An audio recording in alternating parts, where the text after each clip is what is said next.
Buenas noches, bienvenidos señoras y señores, nuevo debate público, iniciando una semana en la que precisamente el fin de semana que nos antecede hemos perdido a los 89 años de edad a Manuel Fraga, al de los calzonazos remojándose en aquella playa de Palomares, al de La calle es mía, al que, como decía una canción de La Trinca, rugía en las Cortes a cuánto están los garbanzos, pero al mismo tiempo el hombre que supo unir a las dos Españas, que adaptó la derecha española y la hizo más democrática, que fue uno de los padres de la Constitución, en fin, muchas cosas podemos decir hoy de Manuel Fraga, que sin duda va a ser uno de los temas que nos ocupen en esta jornada. Vamos a dar la bienvenida a quienes hoy, pues ya ven ustedes, no puede ser más emocionante a priori esta tertulia.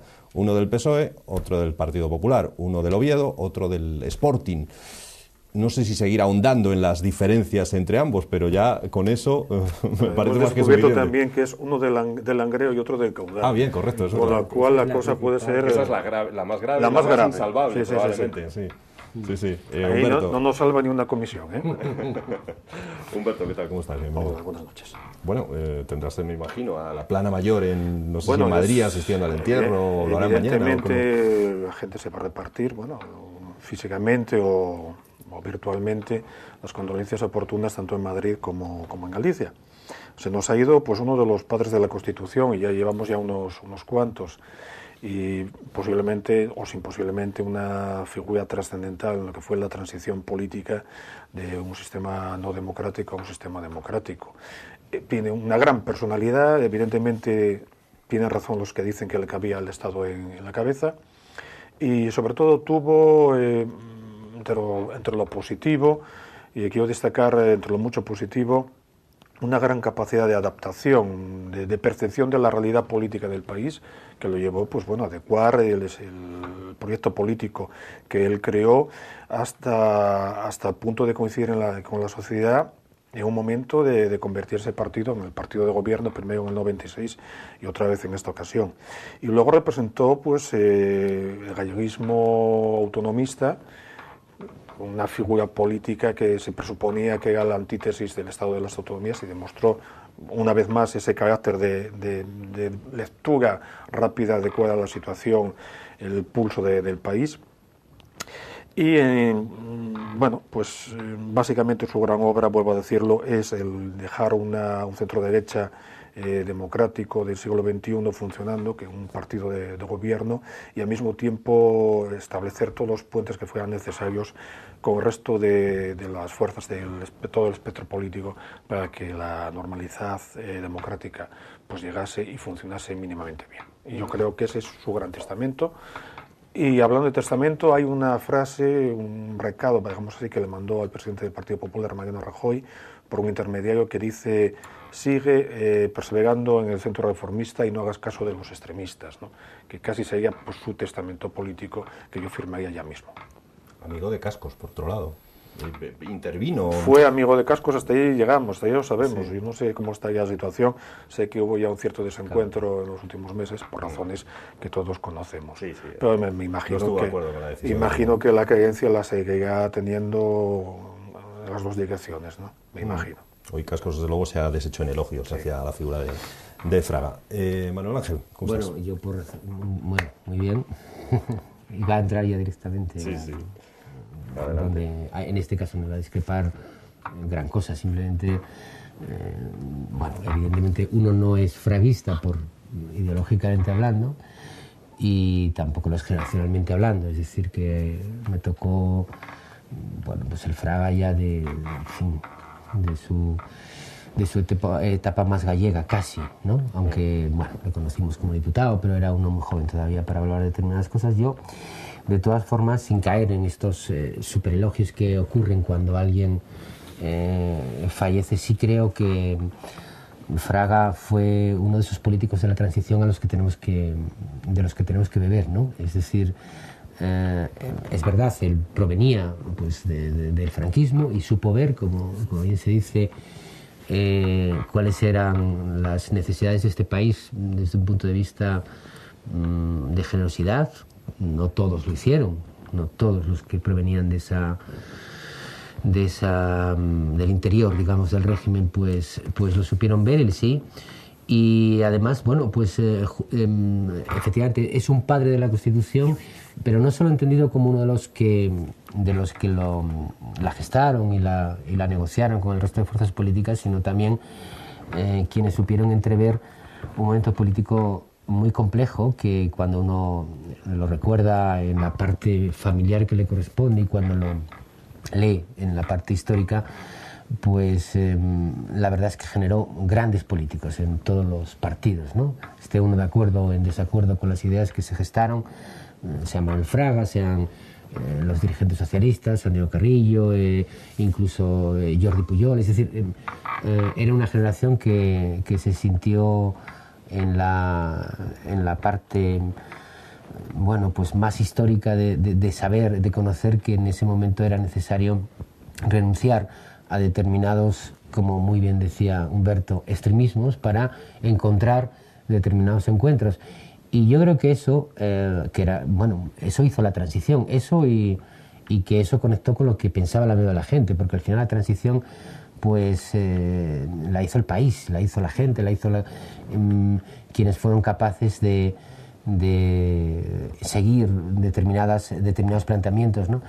Pero bueno, yo creo que hay que reconocer esas figuras porque en el tiempo que nos toca vivir, cuando estamos muy lejos de situaciones de dificultad política, social, económica, como lo que había en el año 79 o en el año de la muerte de Franco, pues en este momento sí que hay situaciones demasiado complicadas para que no miremos con cierta ambición ese tipo de políticos como Manuel Fraga, bueno, pues que nos dejan sobre todo ese legado, que es verdad, ¿no? Nos dejan el legado de la generosidad, de la posibilidad de defender sus ideas sin negar las ideas de los demás y la posibilidad y sobre todo la inteligencia de abrir caminos y cauces para que las ideas de todos puedan estar presentes, y el texto constitucional en ese sentido, pues yo creo que es toda una novela de la historia de esa transición que le debemos a esta generación de políticos. No sé, efectivamente, como tú decías, nos quedan cada vez menos padres de la Constitución y nos quedarán menos, pero aún así España sigue siendo un país muy joven democráticamente y deberíamos reencontrarnos quizá con ese tipo de planteamientos en momentos de esta dificultad. Sí, yo casi compartía contigo esa definición de estas figuras claves, que fue que supieron estar a la altura de la responsabilidad política del momento, ¿no? Y no solamente esto, yo incluso analizando los textos, intervenciones audiovisuales y menos, pero de las intervenciones de los políticos, de los grandes referentes, todas las fuerzas políticas que estaban presentes en el Congreso de los Diputados de aquella época, veías incluso no solamente una mayor altura en cuanto a tener esa responsabilidad política, sino incluso en la oratoria, en la forma de expresar, que a veces realmente tenías intervenciones muy contundentes, pero al mismo tiempo buscando, en la medida de lo posible, siempre, aparte de la exposición de la propia forma de ver las cosas, los puntos de encuentro. Que eso fue lo que generó, como me decía alguien la semana pasada, lo mejor que se había escrito en España desde 1975, esta parte, había sido la Constitución española. Y yo creo que ese es el referente, y no vendría mal un poco de ese espíritu en una situación económica como la que estamos viviendo. Hay dos imágenes, sin duda, que destacan, en muchos casos imágenes todavía en blanco y negro, como dice Manuel Ángel. Es verdad que todos lo hemos visto por televisión, entonces por lo menos casi los que aquí estamos pues no éramos todavía demasiado pequeños para interesarnos en esas imágenes y en la política. Una de ellas, ese enorme bañador bañándose en la playa de Palomeras, ¿era? ¿Palomares? Palomares, ¿verdad? En pleno auge del turismo y de la llegada de turistas nórdicas a nuestro país. Y la otra, en el Congreso de los Diputados, el día del golpe de Estado, que fue de los pocos que plantaron cara, con Suárez, con Gutiérrez Mellado y poco más, de los pocos que se plantaron delante de los casi podríamos añadir un tercer momento, hay que situarse en la época, en 1978, que fue cuando presentó el Club Siglo XXI de Madrid a Santiago Carrillo. Hubo gente que se levantó y que destacaba eso. Carrillo, sí. Eso evidentemente fue muy significativo porque significaba precisamente personalidades que venían de dos extremos opuestos del panorama político español y de la historia de España. Habían dicho, no señores, aquí tenemos que caminar todos hacia adelante, y fue un gesto realmente importante, ¿no? Y como muy bien dices, es posiblemente lo que más destaca estas obras Santiago Carrillo, de la personalidad de Manuel Fraga. Y fíjate que, sin embargo, en Gijón todavía seguimos a vueltas y algunos todavía del Partido Popular se enfadaron con que a Carrillo le nombraran. Doy fe de ello, sí. Bueno, ¿alguna cosa más que queráis añadir? Si no, podemos... Sí, adelante, Manuel. Si me apuras, para hacer esa conexión que me parece que está en el discurso de todo el mundo, ¿no? Desde el respeto a lo que significó Manuel Fraga personalmente, como persona, ¿no? Y desde este homenaje que hacemos a los políticos de la transición, que estoy completamente de acuerdo en la diferencia en los discursos y en la generosidad, nos falta entender que la sociedad de aquella época estaba muy ávida de política, muy ávida y muy exigente también. La vida es exigente, es decir, recuerda uno en el año 83, 84, iba al instituto cuando todavía era muy fácil en cualquier tertulia, en cualquier lugar, grandes discusiones políticas. No digo que una cosa tenga que ver con la otra, pero seguramente en ese alejamiento, desinterés de la sociedad hacia la cuestión política que ha ocurrido desde aquella época de la post-transición, vamos a llamarlo así, hasta ahora, hay una parte de los políticos que le damos, ¿no? Seguramente a Manuel Fraga, a Felipe González, a Santiago Carrillo, a todos estos políticos de la generación de la transición le importaba menos el titular y más la capacidad para seguir sumando pasos, Constitución, las leyes, tal, ¿no? Desgraciadamente yo creo que ahora la gente habla menos de política, se interesa, hay una desafección que todas las encuestas demuestran y seguramente sería necesario, aparte de encontrar esos puntos con esa generación, entender que es necesario volver a hablar de política, no de frases, sino de políticas, ¿no? No, iba a preguntaros si están muy por debajo del nivel de Fraga los políticos actuales, si los comparamos.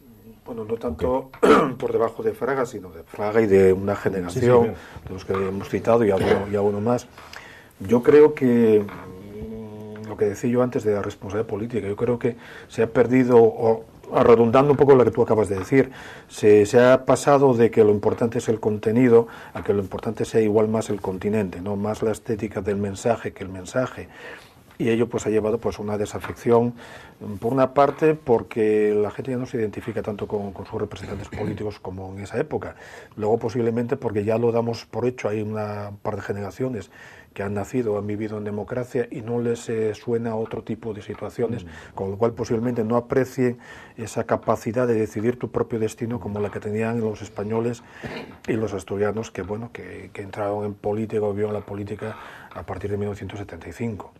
Pueden ser las dos cosas. Yo creo de todas formas que el listón en la media general de los políticos en España pues posiblemente esté bastante por debajo, no sé si mucho, pero bastante por debajo a esa generación, o puede ser que el desarrollo de la misma política, una cierta profesionalización, llevó a que se den otros esquemas, no lo sé, pero en realidad yo creo que sí que tenemos un problema de desafección por parte de los ciudadanos con respecto a su clase política, y es algo que hay que solucionar. Sí, Manuel Ángel. No, simplemente redundar en esto y sobre todo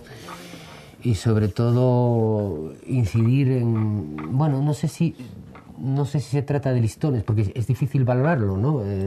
Mi generación empezó casi en la época de Felipe González Malfara, pero siguió hasta hoy, ¿no? Y yo creo que al final los políticos no dejan de ser otra cosa, por mucho, y afortunadamente digo, ¿no? Porque en la democracia es así, que lo que la sociedad expresa, es decir, no hay políticos que sobrevivan a lo que la gente no quiere. Por lo tanto, como eso repito, afortunadamente es así, yo, desde luego, como alguien que le gusta la política y que forma parte de ella en este momento, pues evidentemente añoro las épocas de la profundidad frente a otras, pero seguramente, y vivo en un ayuntamiento en donde a veces las frases son más importantes que las posiciones o las estéticas más, pues desgraciadamente yo creo que muchas veces hay una especie de exigencia social hacia el simbolismo más que hacia más que hacia la proximidad, precisamente por eso que tú decías, porque yo creo que hay mucha gente ya que no percibe que estemos en peligro, que la democracia sea peligrosa. Cuando se dice está en peligro, cuando se dice bueno, pues que los políticos son todos igual, que los políticos, bueno, pues claro, evidentemente se está formando parte de un discurso que en el año 76 hubiese sido golpista en realidad, ¿no? Y que ahora nadie lo entiende así porque nadie cree que pueda ser realmente peligroso, pero en el fondo lo es, esa desafección lo es, ¿no? Lo es, de la cual tenemos culpa, mucha culpa los que estamos en política, pero bueno, también hay una situación social de acomodamiento frente a circunstancias, y ahora pues esta situación de crisis también nos lleva a pensar bueno, cuáles son las ideas que en la política son importantes y cuáles son las que son accesorias, ¿no? En ese sentido, la desaparición de este tipo de políticos siempre es bueno, pues un elemento que nos permite recordar lo que de verdad significa la democracia, ¿no? Que vengamos de donde vengamos, ¿no? Es importante porque también en épocas precisamente de grandes crisis económicas es cuando se generan los caldos de cultivo para aquellos elementos que lo que persiguen es precisamente cambiar el giro democrático de las situaciones. Y cuando una sociedad está muy acomodada o relativamente acomodada en lo que piensa que es una democracia con bases sólidas, que lo es, pero que al mismo tiempo hasta las más sólidas pueden tener graves peligros si se dan las circunstancias adecuadas. Por eso es importante lo que estabas diciendo. Tratar en la medida de lo posible, yo creo que es bidireccional. Por parte de los políticos acercarse a la gente y por parte de la gente posiblemente tratar de recuperar esa cercanía y ese control también de los políticos, esa participación más directa, no el verlo como quien ve un partido de fútbol por la televisión, ¿no? Igual estar un poco más embarrándose en el campo. Bueno, por terminar de una forma simpática, tuvo muchas frases célebres y las pusiéramos todas una detrás de otra, llegaríamos, no sé, por lo menos hasta Francia, pero hay dos. Bueno, aquello de la calle es mía, que dijo cuando se estaban produciendo manifestaciones y él era, creo que, ministro de la Gobernación. Y otra relacionada con la idea de la Iglesia en contra del uso del preservativo, dijo él: toda mi vida he dicho verdades sin condón y pienso morirme sin ponerme uno. Palabras de Manuel Fraga, ¿no? Podría ser un epitafio perfecto. Bueno, una persona, sí, él era una persona creyente, toma muy en serio ese aspecto. Posiblemente no tuviera necesidad de ponerse un preservativo porque evidentemente no tendría por qué verse en esa situación fuera del ámbito familiar. Y eso cuadra perfectamente con su trayectoria vital. Se casó con la novia de toda su vida y fue la mujer de toda su vida, con lo cual... Pero bueno, no deja de ser una de las frases como tantas propias de la personalidad de don Manuel Fraga. Sí, perdón. No, déjame, es que no me resisto a decir, no es una contradicción, sino una cosa que a mí siempre me llama la atención. Yo tuve como profesor a un fraguista convencido que también está fallecido, Rodrigo Grossi, que fue concejal también en el Ayuntamiento de Oviedo, y lo recuerdo como profesor, un señor conservador como don Manuel, de derechas, pero tremendamente tolerante en lo democrático, en el respeto a las ideas, pero absolutamente intolerante con este tipo de cosas. Bueno, yo creo que al final eso no les venció, digamos, ninguna idea progresista, les venció la propia sociedad que evidentemente pues respondió a ellos y a la Iglesia y a quienes desde esas posiciones defienden posturas que ya no se corresponden con libertades muy logradas, ¿no? En ese sentido yo creo que hay que, entender, ¿no? Que efectivamente, pues don Manuel... Veo un museo y pones ahí una pieza que, bueno, efectivamente, mucho más que eso. Me quedo con la parte de liberalidad con respecto a las ideas de los demás, que yo creo que fue lo que de verdad a Manuel Fraga y a la gente que le acompañó, pues le hizo importante en la historia de este país, ¿no? Por cierto, que prácticamente nadie ha dicho nada, nadie ha meado fuera del tiesto, que se suele decir, nadie ha dicho mucho más diferente de lo que se ha dicho aquí, políticamente correctos, salvo el Partido Nacionalista Vasco sobre la muerte de Fraga, digo, que se ha limitado a decir que lo lamenta, pero solo desde el punto de vista humano, que por lo demás no lo siente, y algún sector de Izquierda Unida que han lamentado que muera sin haber podido ser juzgado. Bueno, ahí tenemos... son dos cosas. El Partido Nacionalista Vasco, pues bueno, en la suya, como siempre, sabemos que es un partido que por sí tiene declaraciones bueno, rimbombantes, más o menos antipáticas, pero muy en su línea, y no solamente con Fraga, iba a decir, eso afecta tanto al Partido Popular, al PSOE, a todo lo que se le cruce por el camino, porque es un partido que tiene una cierta conciencia que estar como iluminado a divinis, no sabemos por qué, ¿no? Los partidos etnicistas, eso que suelen tener. En cuanto al otro, mira, por ejemplo, hubo un detalle macabro, porque fue unas horas antes del fallecimiento de Fraga, el portavoz de Izquierda Unida en Las Rozas tuvo a suerte tuitear pues algo así como que iba a celebrar la enfermedad o que iba a celebrar, abrir unas botellas. Sí. Bueno, eso nos demuestra, vamos a ver, como por una parte el gran mérito de Manuel Freire Barne, digamos, fue centrar a todo el centro derecha, es decir, que todo el centro derecha, especialmente la derecha, en España, entrar en el juego democrático. Eso es, vamos, una herencia que está clara. Hay una parte de la izquierda, yo creo que es residual, creo que es residual, que no se ha dado cuenta todavía de que estamos en el siglo XXI, que cayó el muro de Berlín, etcétera, etcétera. Y lo digo especialmente por una parte de Izquierda Unida, bueno, grupúsculos más son testimoniales, que sería incomprensible en un partido con un claro asentamiento democrático, puede ser el Partido Popular, puede ser el Partido Socialista, un mínimo ya de educación, entrar en ese tipo de derroteros, de gracias o de chancias. Evidentemente, alguien que dice que va a celebrar la enfermedad de un adversario político, que no enemigo, ¿no? Porque no tiene que haber enemigos en democracia, sino adversarios políticos, pues dice muy poco. Y lo peor de todo es que sigue siendo portavoz de esa formación política en Las Rozas.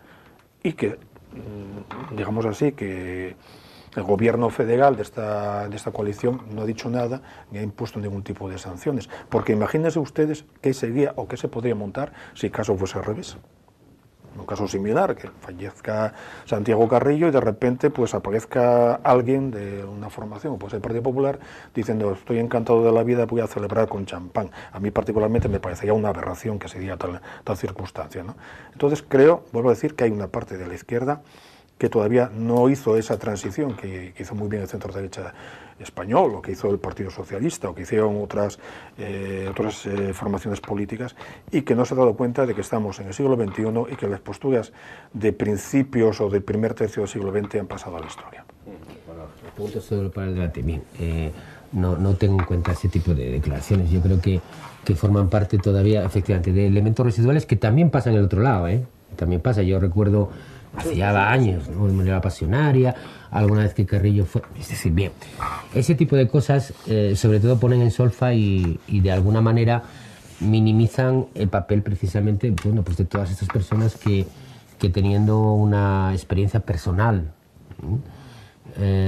pues mucho más dura de la que pueden tener quienes hacen esas declaraciones, pues fueron capaces de llegar a acuerdos, y parece ser que quienes pues no estuvieron...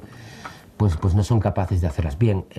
Yo creo que eso, sea de una parte de la derecha, parte de la izquierda, está superado, son residuales, son... bueno, y ya del PNV, pues evidentemente.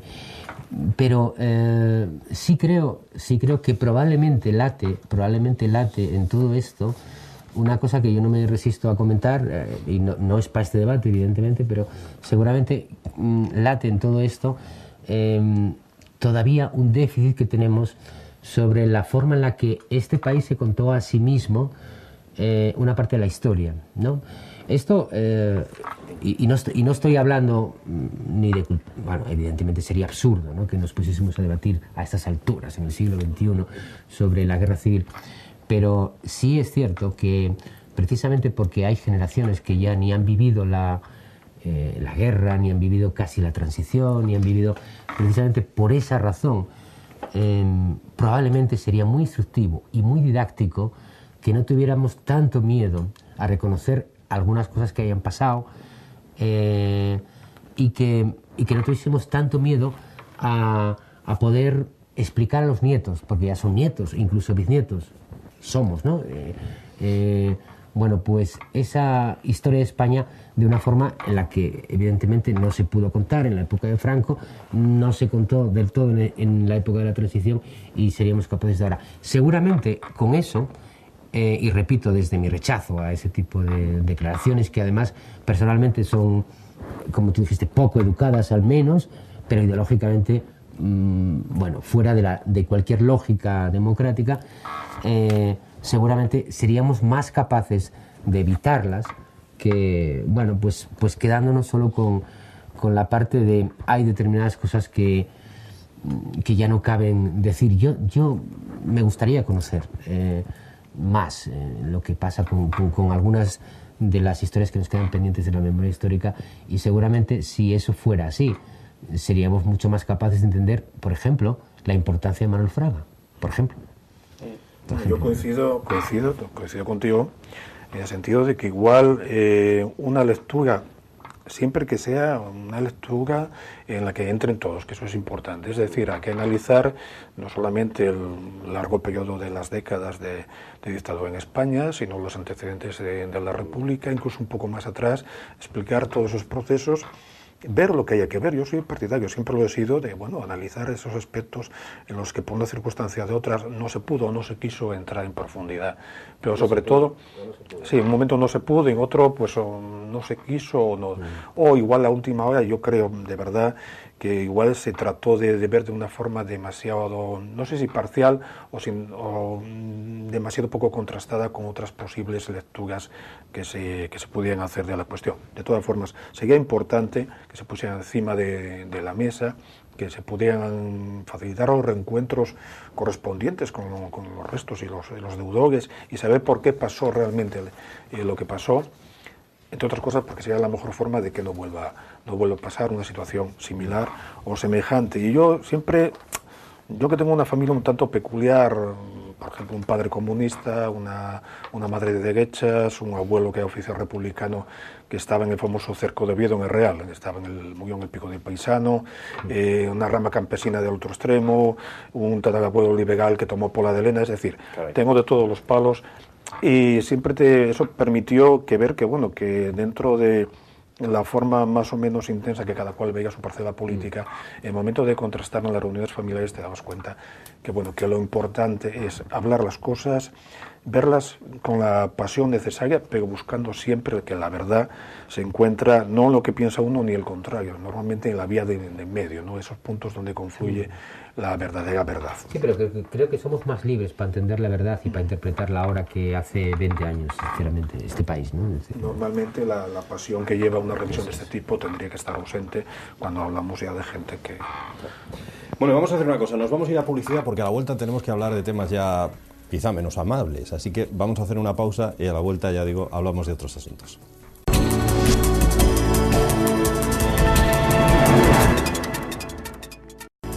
Pues aquí estamos, segunda parte de nuestro debate público de hoy. Directamente nos vamos a ir a preguntar a Humberto González la fórmula, no sé si es como la de la Coca-Cola o qué, tan secreta, pero que nos diga la fórmula de por qué, y hablamos ya de temas asturianos, por qué en Gijón se ponen de acuerdo Partido Popular y Foro, y en Oviedo, aprovechando que tenemos aquí a un concejal del Partido Socialista, no hay forma. A ver, ¿por qué? ¿Qué hay allí que aquí no? ¿Es el aire del mar? No te podría hablar exactamente por qué las cosas funcionan bien en un sitio y a 20 y pocos kilómetros o 30 no. Bueno, cada sitio es cada sitio. Nosotros, por la parte que nos toca, asumimos que había un mensaje ciudadano muy claro, fruto de los comicios electorales, y a partir de ahí pues tratamos de hacer un ejercicio de responsabilidad y hacer lo que por lógica se tendría que hacer, ¿no? Y poco más. Y lo digo porque no sé si eso va a pasar, o sea, no parece que vaya a haber cambios en el Ayuntamiento ovetense a pesar de la marcha de Gabino. Quiero decir, seguirá gobernando el Partido Popular y será Agustín y Alexis Caunedo el alcalde, ¿o qué? Vamos a ver, que yo sepa, desde el mes de mayo hasta ahora han pasado cosas que los medios de comunicación definen como históricas, y cierto es, porque un señor que lleva 20 años siendo alcalde de Oviedo, hay votantes ya, ¿no?, que no conocieron otro alcalde. Por lo tanto, es muy importante, pero desde el punto de vista de lo que la gente dijo en mayo, que yo sepa no ha cambiado nada. Es decir, el número de concejales que tiene el Partido Popular es el mismo, el número de concejales que tiene el Partido Socialista es el mismo, el de Izquierda Unida y el de Foro. Por lo tanto, el mandato de la gente que ocurrió en mayo es el mismo mandato que había. Nos toca a los políticos definir ese mandato cómo se interpreta. Y yo estoy totalmente de acuerdo con Humberto. Es decir, Yo no sé si aquí hay un mandato ciudadano, creo que probablemente pueda ser interpretado en el sentido contrario, pero en todo caso lo que sí es cierto, para desgracia nuestra, es que el número de concejales que tiene el Partido Popular y el que tiene Foro supera con amplitud el número de concejales que puedan tener los partidos que no somos conservadores. En el supuesto de que los partidos que no somos conservadores pudiésemos ponernos de acuerdo, pero en todo caso, aunque nos pusiéramos, el número de concejales que tenemos nos permite cambiar el municipio. Por lo tanto, puede ser alcalde Caunedo, que ya lo ha designado en un bando, al parecer, el anterior alcalde. Digo designado irónicamente, ¿no? Es decir, se le ha escapado. Pues puede ser otro también, pero en todo caso eso corresponde a, me parece que son 11 concejales del Partido Popular, 7 concejales de Foro Asturias. Y nosotros, ¿qué tenemos que hacer o qué creemos que tenemos que hacer en esa tesitura? Pues esencialmente defender nuestro proyecto, que la mayoría de la gente, la mayoría de la ciudadanía no ha entendido que sea un proyecto mayoritario. Por lo tanto, lógicamente tenemos que defenderlo desde una posición de oposición que se puede ejercer de muchas maneras, tratando de dinamitar lo que se haga o tratando de proponer lo que nosotros creemos que debe ser Oviedo. Eso es lo que hacemos. Por lo tanto, supongo que sí, supongo que el proceso llevará a que la situación no cambie. Pero lo digo porque Izquierda Unida insiste y pide al PSOE, ha vuelto a pedir que se presente en Oviedo para poder apoyar un programa alternativo al del Partido Popular y constituir un polo de izquierda en el Ayuntamiento de Oviedo. Ha dicho hoy Rivi que asume el liderazgo Izquierda Unida de la izquierda local porque el PSOE contribuye a garantizar la estabilidad del PP, más que otra cosa. En fin, Rivi tiene ganas de ser alcalde, pero... Sí, no, pero tiene que no se puede acortar las cosas, es decir, para que sea alcalde tiene que votar a la gente. Yo ahí no tengo posibilidad de hacer nada, porque yo desde luego no le voy a votar. Rivi, que esté tranquilo, no le vamos a votar.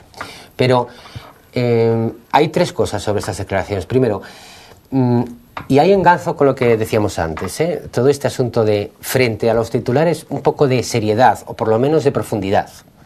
Es decir, que Rivi asume el liderazgo de la izquierda local, pero se lo ha dado ¿quién? Él mismo, me parece perfecto. Es decir, Rivi lleva 20 años siendo concejal de diferentes partidos, eso es cierto, no es la primera, vuelve a ser concejal de Izquierda Unida, pero bueno, lleva 20 años, es decir, si alguien pide un discurso fresco, una cosa fresca, bueno, pues Rivi, en fin, lo que dice y lo que hace ya lo sabemos, pero en todo caso, para ser el líder de la izquierda tiene que votarle la gente. Ese es su déficit, ¿no? Tiene 3 concejales que lo estarán celebrando con champán, porque desde luego han duplicado los que tenían antes, pero 3 concejales en el Ayuntamiento de Oviedo todavía, y salvo que se me escape algún perfil democrático, no son capaces, no pueden ser capaces de gobernar la ciudad. Además, tampoco pueden ser capaces de decirle al PSOE lo que tiene que hacer. Es decir, pueden tener una gran influencia municipal, sobre todo si pactan con el señor de Mesa habitualmente, pero tampoco van a decirnos lo que tienen que hacer. Por lo tanto, lo que va a hacer el PSOE, que esencialmente va a mantener el mismo discurso, la misma lógica, la misma coherencia que mantuvo en mayo, es decir, vamos a defender nuestro proyecto, no creemos en el proyecto del PP, pero tampoco creemos en el proyecto de Foro Asturias, y por lo tanto ni vamos a permitir que con nuestros votos gobiernen, ni vamos a permitir que gobierne nadie con los votos de Foro, ¿no? Por lo tanto, ¿que van a votar en contra o se van a abstener? Bueno, probablemente. De todas formas, eso no lo decide Rivi todavía. Lo decide el Grupo Municipal Socialista y la Comisión Ejecutiva del Partido Socialista.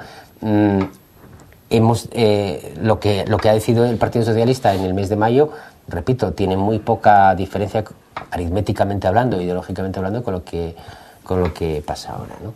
¿No está de acuerdo con esa afirmación de que ustedes permiten gobernar a Gabino? Permite, o a Caunedo. Con 11 concejales nosotros permitimos gobernar a Gabino o a Caunedo. Porque la alianza con Izquierda Unida, PSOE, Foro no la ven, ¿no?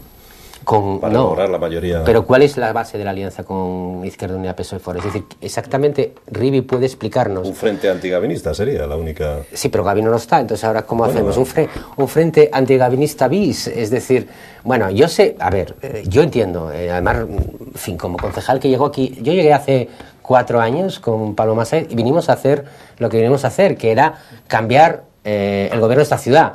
Por lo tanto, Gabino de Lorenzo, que va 20 años siendo alcalde, pues era uno de los objetivos. Hay que cambiar de alcalde, pero eso es que además lo dijimos claramente. Bien, pero no es Gabino de Lorenzo el problema. Nosotros es que si, no estamos de acuerdo con el proyecto político que el PP representa en la ciudad y por lo tanto como representamos otra cosa, queremos ser otra cosa y por mucho que Rivi sea transversal, pues llega hasta Foro, pero al Partido Socialista no le va a decir lo que tiene que hacer. Intuyo, y no quiero ser pesimista, que más allá de formas, de que el señor Caunedo meta a todos sus concejales en la Junta de Gobierno, ¿qué tal? Lo que va a cambiar de mayo hasta aquí, desde el punto de vista de la política municipal, va a ser muy poco. Porque el proyecto político es el mismo. Y si me apuras, bueno, pues no estoy muy seguro, ojalá, yo le deseo buena suerte a Agustín Iglesias Caunedo porque nos la jugamos todos, es decir, al final en la situación en la que estamos, económica, política, pero no estoy muy seguro que al final, pues, en fin, el que mande en el Ayuntamiento de Oviedo vaya a ser Agustín Iglesias Caunedo en todas las decisiones, ¿no? Quiere decir que llamará a algún sí, sitio antes de... hay una frase que el otro día me preguntaban y yo el teléfono decía, de delegación de gobierno lo tiene a mano. Efectivamente, cuando hay dos formas de interpretar, una es la de Rivi, cuando dice hemos echado a Gabino, gran cosa, también hay otra, ¿no? Es decir, Gabino no se ha marchado, que yo sepa, a su casa, se ha ido a la delegación de gobierno porque lo ha nombrado el presidente del gobierno, bueno, el ministro del Interior en este caso, y él al mismo tiempo ha designado como candidato a alcalde a Caunedo, que esa es la... pues una de dos, Gabino se ha ido o se ha duplicado, puede ser la segunda también, ¿eh? ¿Qué te parece? No, ¿Se ha ido o se ha duplicado, como dice? No, vamos, evidentemente yo creo que Gabino de Lorenzo lo que es el nuevo delegado de gobierno y bastante tema es ser delegado de gobierno y bastantes tareas y asunción de compromisos tiene. Yo creo que la situación que se plantea en el Ayuntamiento de Oviedo, de todas formas, abre caminos nuevos. No sé hasta qué punto son caminos importantes o no, o muy distintos, pero que hay caminos nuevos, sí, desde el momento que tú tienes un primer regidor a la cabeza, sea quien sea, pero bueno, todo apunta a que va a ser Iglesias Caunedo, siempre que alguien llega a un sitio, da su impronta. Por mucho que pese quien haya estado antes en ese cargo. Ha pasado en todos los niveles de la política y de la historia, siempre lo hemos visto. Por otra parte, me alegra mucho que hayas dado esa pequeña explicación de razonamiento de funcionamiento democrático, porque a veces es verdad, digo en este caso Izquierda Unida, tiene una visión un tanto peculiar del valor del voto según dónde se deposite. Las cosas son como son, no es malo que sean como sean, ni todo lo contrario. Y bueno, en el caso concreto nuestro de Gijón, nosotros lo que entendíamos, un poco una situación contraria, que había que asegurar una alternancia que parecía que demandaban las urnas, como posiblemente en este caso la fuerza política que representas, lo que tiene que presentar a la sociedad es un proyecto de alternancia política, porque otras soluciones son bien difíciles, salvo circunstancias excepcionales, como puede ser el caso del País Vasco, que no es desde luego lo que se da aquí, ni lo que mucho se ha rumoreado de extrañas alianzas, pactos duernistas y cosas por el estilo. Son cosas muy distintas y evidentemente, pues bueno, cada cual desde sus planteamientos tiene que buscar la forma de llegar al electorado y decir, pues bueno, en el caso vuestro queremos ser alternancia, en el caso nuestro, pues entendemos que tenía que haber una alternancia. Y así es la política, ni más ni menos. ¿Y esta cosa de que Gabino se vaya a la delegación de gobierno arreglará algo en el Principado, ¿no, Humberto? Si hablamos a efectos de fuerzas políticas, puede que sí, puede que no. Vamos a ver, yo creo entender que había un cierto estancamiento en las relaciones de dos fuerzas que ocupan en gran parte el mismo espacio político. o que, bueno, que definamos como eje de centro-derecha. Y el sentido común te dice que cuando dos fuerzas ocupan más o menos los mismos ámbitos ideológicos, como en su momento pasó con el Partido Socialista Obrero Español, la FSA e Izquierda Unida, pues tiende, si se dan las circunstancias y las necesidades te obligan, a que haya en la medida posible pactos o acuerdos del tipo que sea. Yo percibo que hay un estancamiento en esa vía y de un tiempo a esta parte da la sensación como de que desde la dirección, en caso concreto de nuestro partido, se ha dicho, bueno, esto hay que moverlo, hay que impulsarlo y hay que darle solución. Pero bueno, estamos hablando de un tema que es cosa de dos. Yo creo que desde el Partido Popular sí existe una voluntad, por lo menos, de que haya acuerdos para que no haya un estancamiento político. Otra cuestión es que la otra parte lo entienda así y que en esa dinámica haya o no visos de que las cosas funcionen y fluyan como tienen que fluir. Yo sin ánimo de meterme evidentemente en las posiciones que tiene que adoptar el Partido Popular, desde Oviedo no lo vemos así. Es decir, tengo la sensación de que bueno, pues el Partido Popular, seguramente que de una forma legítima, pues va a querer hacer valer sus posiciones frente a quien consideran que forma parte de su espacio político. En este caso es quien en estos momentos gobierna el Principado de Asturias, y que probablemente, salvo que haya hecho que se trenes todos los días, que de momento tal y como vamos, pues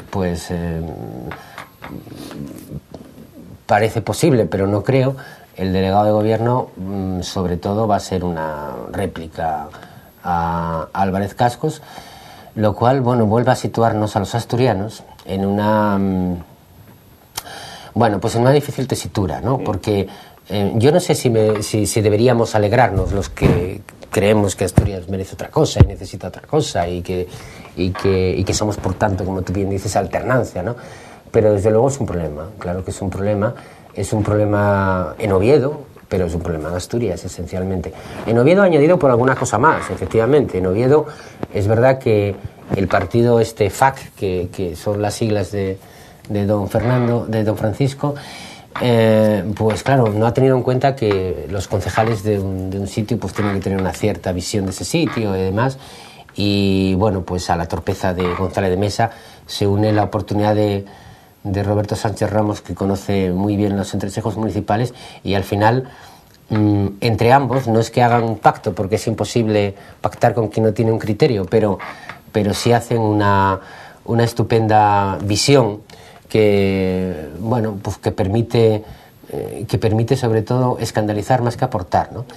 Y nosotros ahí queremos distanciarnos y nos distanciamos claramente de esa situación.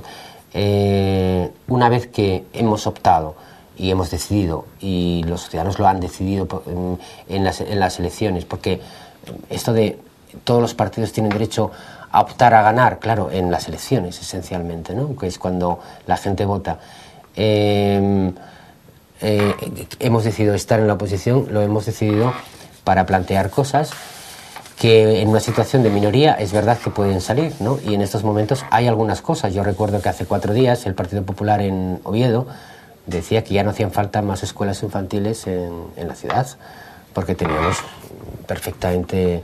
Nosotros nunca compartimos esa visión. Decía que no era labor de los ayuntamientos hacer políticas de empleo. Nosotros nunca compartimos esa visión.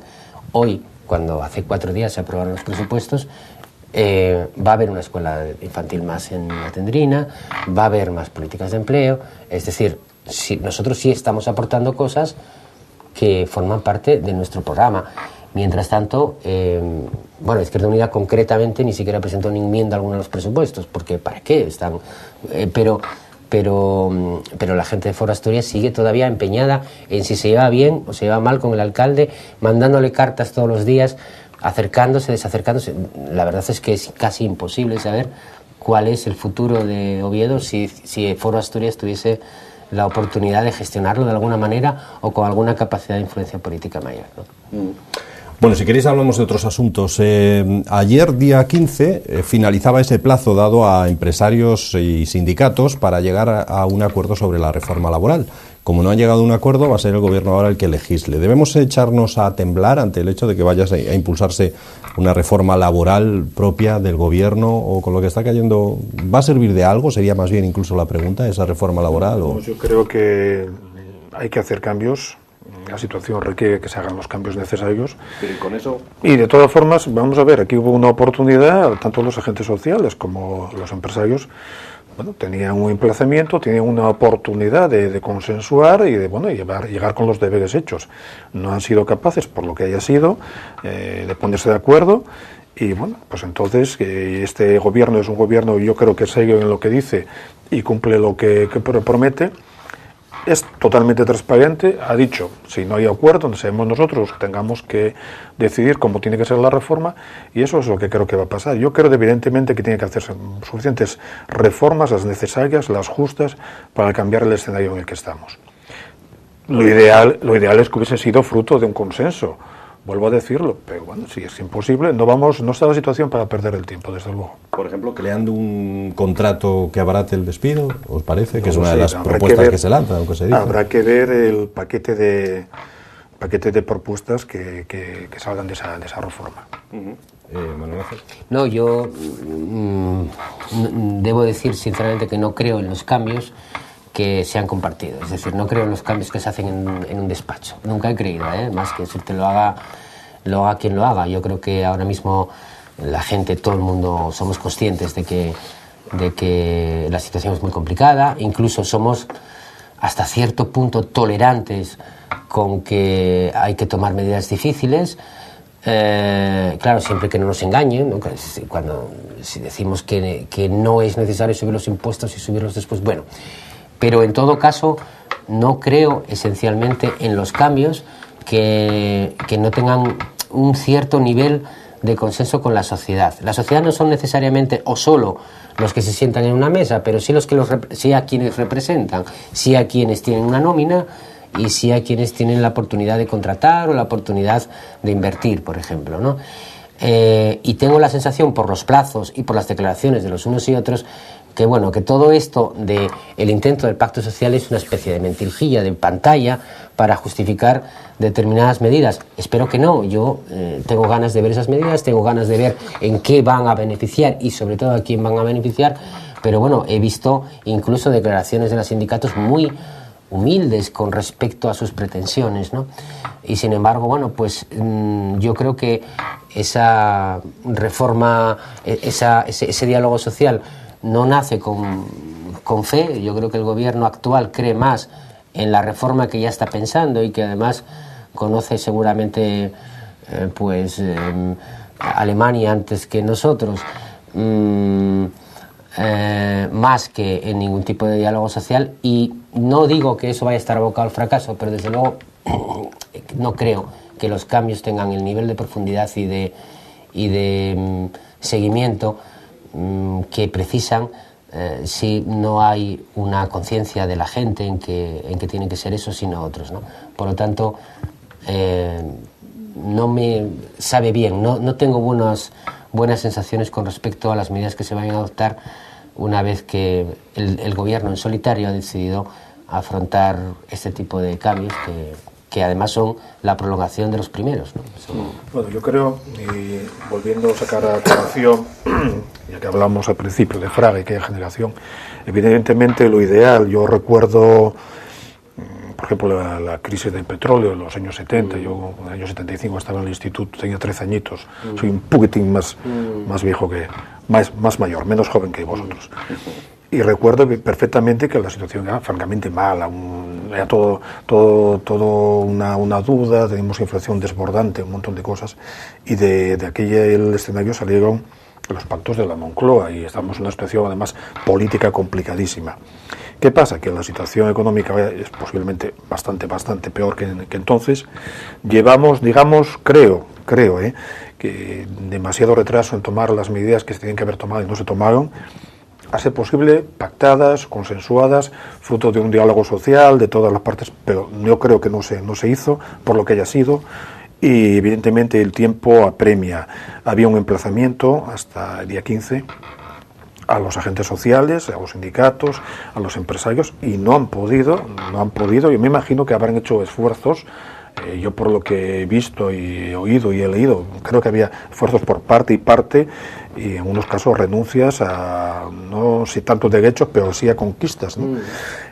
Pero no hubo ese acuerdo. Entonces, cumplido el plazo, yo entiendo perfectamente que un gobierno que sabe que tiene que hacerse los deberes con prontitud, pues haya dicho, pues bueno, pues el emplazamiento no ha tenido un buen fruto y entonces nos toca a nosotros gestionar. De todas formas, espero y confío que, a pesar de ello, desde el mismo Ejecutivo, en la planificación y ejercicio de esa reforma, se sigan manteniendo los canales, como no pues otra forma, de diálogo con los sindicatos, de diálogo con los sectores sociales, de diálogo con los empresarios. Porque de una forma o de otra, aunque se tenga que actuar con prontitud, yo creo, como bien dices, que todo lo que sea negociado en la medida posible, cuanto más planteado desde el acuerdo, pues va a ser mejor. Ahora vamos a ver.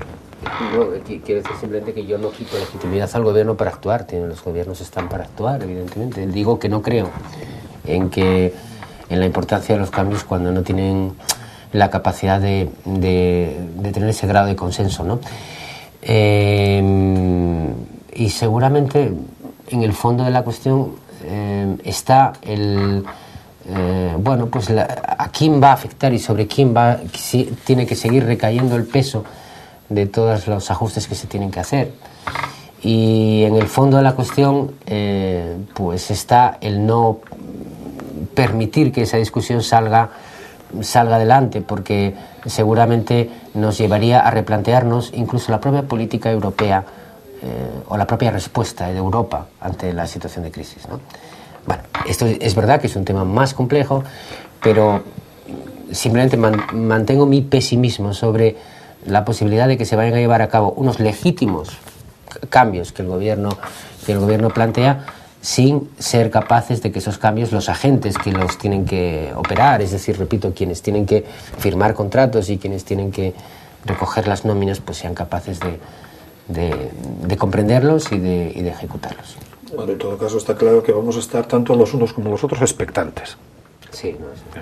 Por cierto, se lanzaba aquí esa cuestión. ¿Engañó el PP a la sociedad con la subida de impuestos? Se dijo que no, luego que sí. No, en fin, vamos a ver, hay una cosa muy sencilla. Había unos supuestos, unas variables de desviación que daba en este caso la ministra de Economía y bueno, se encontró, el gobierno con que esa desviación era mayor. No es que puntos sean poca cosa, lo que pasa es que un punto de desviación son muchos miles de millones de las antiguas pesetas. Y ante esa situación, evidentemente, el mal menor, en este caso, era subir algunos impuestos, determinados impuestos. El problema, la cuestión o la madre del cordero es aquí, es que realmente que había una desviación que todo el mundo que tenía más o menos competencia para informar de ello, desde las áreas correspondientes del Ejecutivo Central de aquel momento, decían que la desviación iba a ser una determinada y vimos que no fue. Entonces, bueno, pues...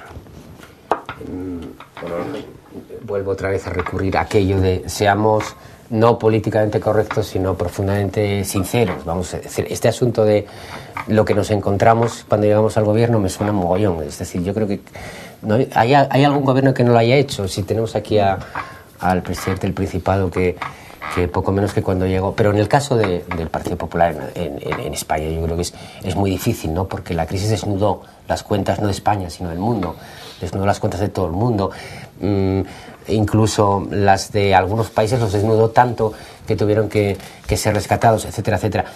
No, yo creo que el problema es que el Partido Popular puede ser, no digo que lo vaya a ser, porque está empezando a gobernar, no quiero ser, pero puede ser víctima de eso que criticábamos en la primera intervención, que es el tacticismo, ¿no?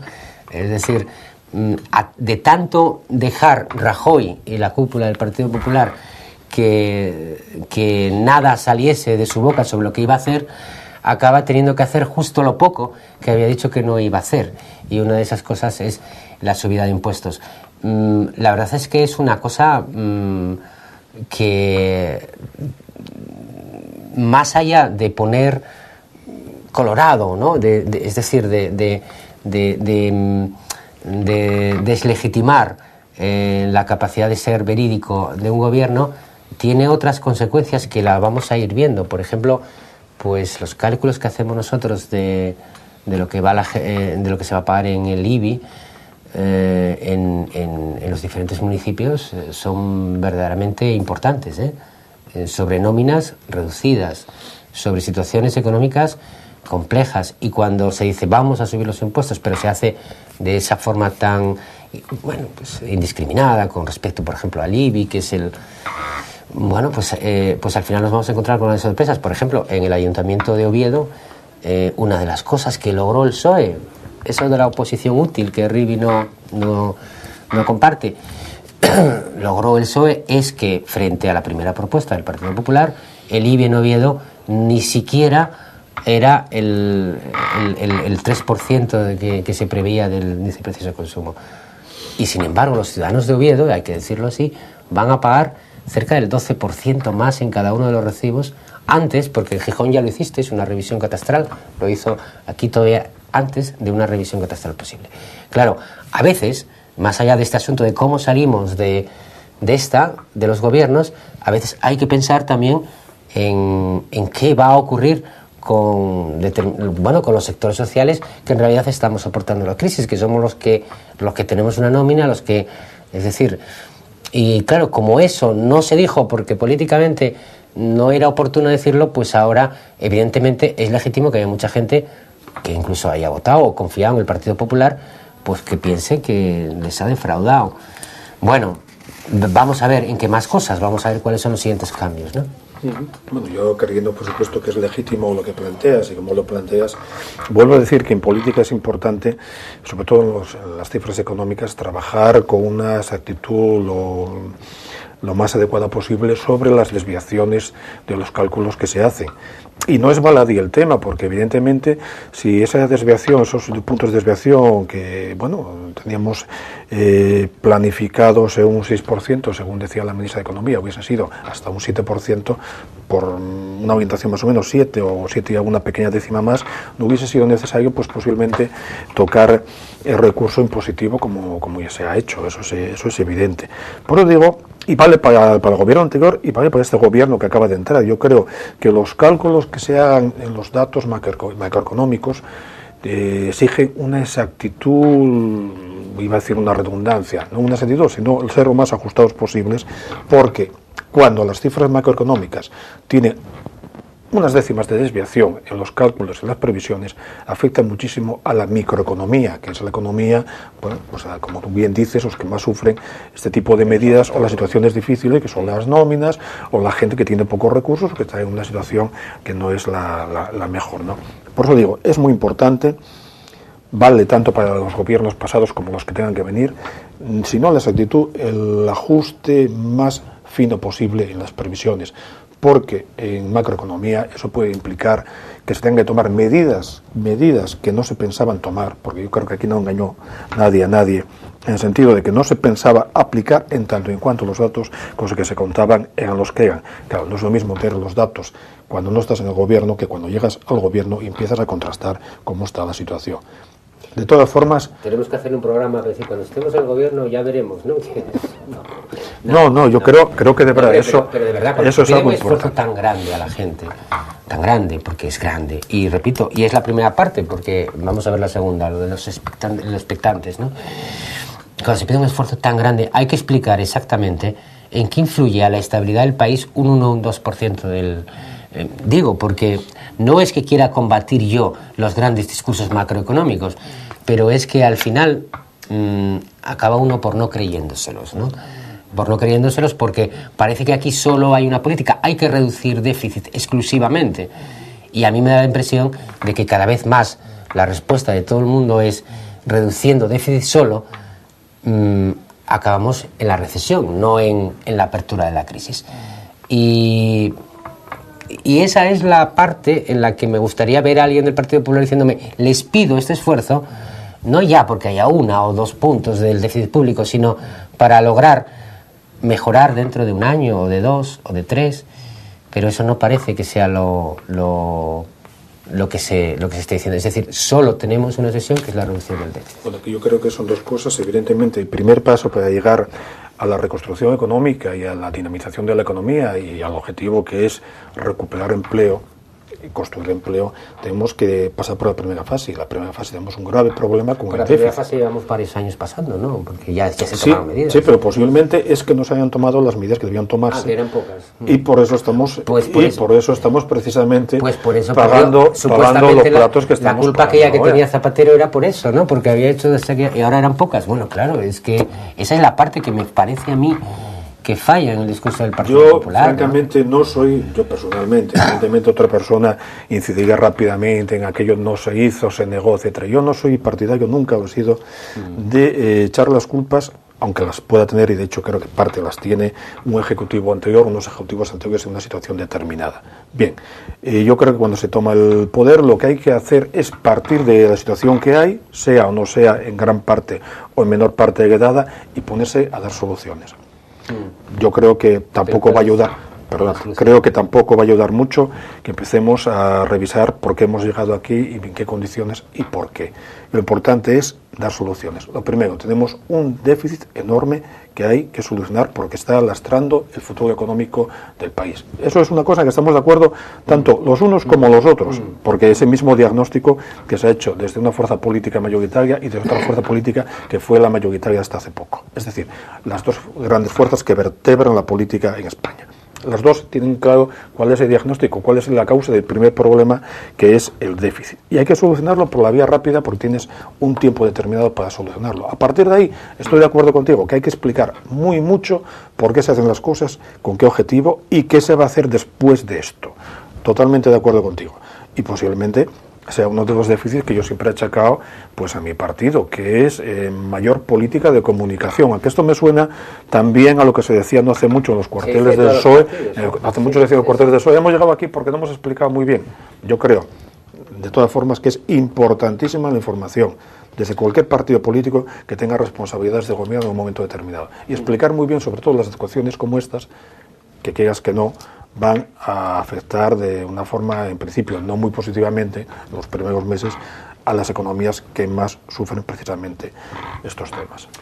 Bueno, señores, que acabamos prácticamente.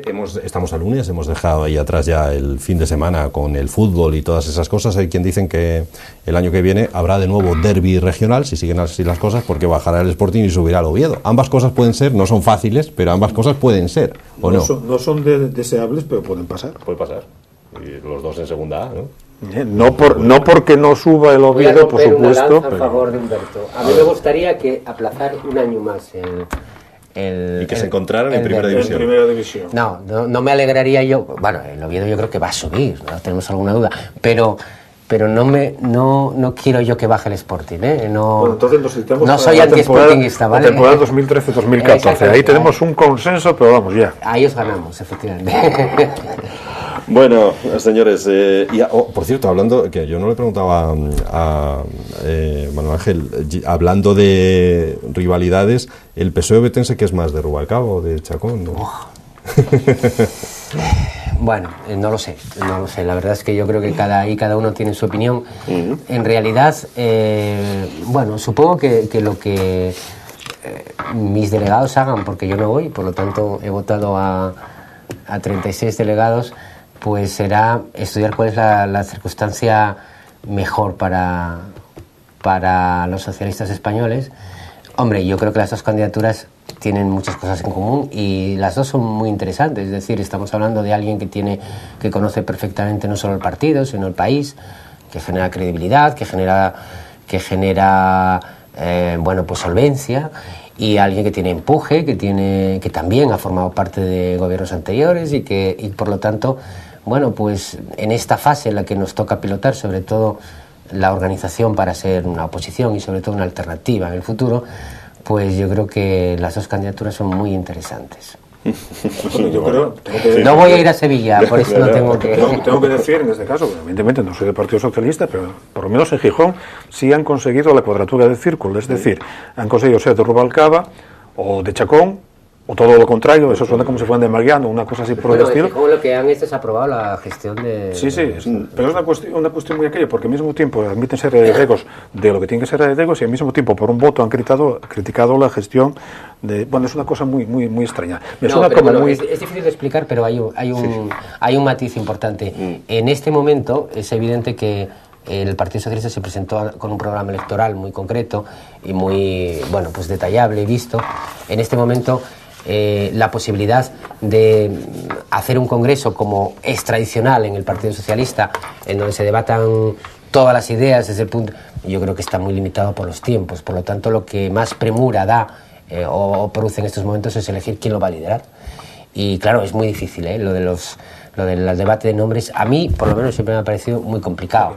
Yo viví aquello de Felipe Guerra. Tendremos que pensar que ese congreso que defina el futuro quedará como aplazado, ¿no? Sí, bueno, yo creo algunos candidatos ya lo han dicho y otros, y en todo caso la dirección del partido está. Es decir, yo creo que en un año ese gran debate de las ideas que catapulte el Partido Socialista de la próxima década es el tiempo que necesita para madurar, para verse a sí mismos, para tener debates acalorados, para, bueno, pues un poco el Partido Socialista siempre lo ha hecho así y al final siempre pues ha resultado bastante bien. Esta es una fuerza política que ha vertebrado, como tú bien decías, pues el país. Y alguien decía, y es cierto, este debate no es solo de los socialistas, en el fondo nos importa a todos porque es un partido que va a ser importante, lo que nos guste o no en los próximos años. Por lo tanto, yo creo que ahora necesitamos elegir quién pilote este proceso y luego, sobre todo, necesitamos discutir en qué partes tenemos que cambiar y en qué partes tenemos que conservar, porque hay a veces que lo más revolucionario es mirar atrás y volvemos otra vez a la generación de la transición. Humberto, muchas gracias por estar aquí en este debate, igualmente.